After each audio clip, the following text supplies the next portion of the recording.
The views when I tried relaunching this review show wasn't the best, but I do have a list of people I owe reviews for, so time for Manga Firsty to come back, when I look at chapter 1 of any given manga, and talk about it as though I know what I'm saying. Today is Vinland Saga by Makoto Yokomura, and recommended by John Haslach. About a year ago, actually. Hey, better unfathomably late than never.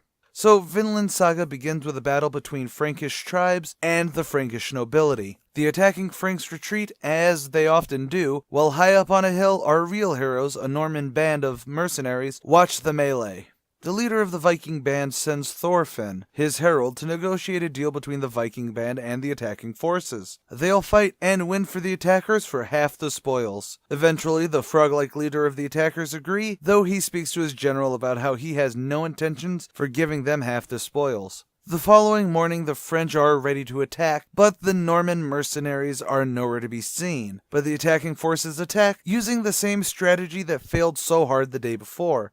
Thorfinn, being our cool protagonist, learns which on the wall is the enemy general, since his commander promised him something Thorfinn's always wanted if he brings him the general's head. And then he bolts towards the throngs at the front of the fort's walls. Meanwhile, the Normans finally arrive, having carried their dragon-bowed ships over the mountain to attack the meekly defended other side of the fort, since it's on a lake. Thorfinn animes his way up the wooden wall of the fort to kick some butt with dual knives, and decapitates the general, though the general's head rolls into the lake, Thorfinn diving in after. The Normans clean house, and the froggy attacking general rides in, bragging that all this was because of his cunning strategies. Of course, he's also plotting how to take half the treasure from the Normans, yet they're not there, and neither is the treasure. Sailing off, the leader of the Norman mercenaries taunt the Frank by saying that half the spoils of the victory are his. He's getting the fort and the bragging rights to the victory, while the Normans get the treasure. While sailing off, Thorfinn comes out of the water, tosses down the head of the general, and says he wants his reward. He wants what was promised to him. He wants to duel the commander, Askeladd, the arch-enemy of Thorfinn's father. But before they can duel, they need to escape the Franks, and we basically end with them escaping from the Franks.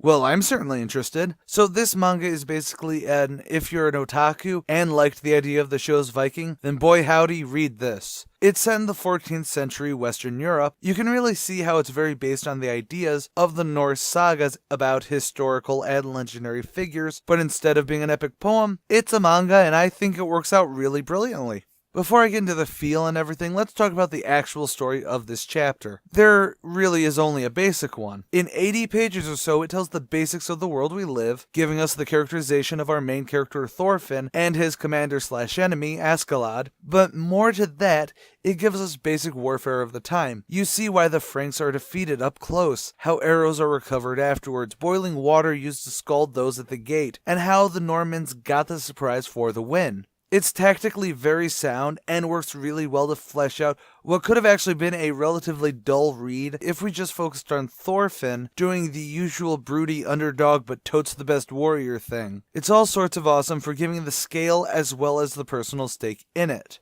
This is also the best foot forward that manga isn't necessarily about nationality, but about aesthetics. The story this is telling is very much rooted in old sagas of Norway and all them Viking area lands, but it utilizes very manga tropey things to convey the story to a specific audience, and it works in that way. I know many people who watch the hit History Channel show Vikings, but could never get into Vinland Saga because it's a manga. Similar, I know many people who are also all about Vinland Saga who really think that the show Vikings is boring, even though thematically both mediums are telling a similar story, though the Vikings show does like playing with time periods for Ragnar, while this generally keeps an inspired by tone throughout it. It's a unique feel, and I'm legitimately glad John suggested this for Manga Firsty, and you at home should totally be checking this out as well.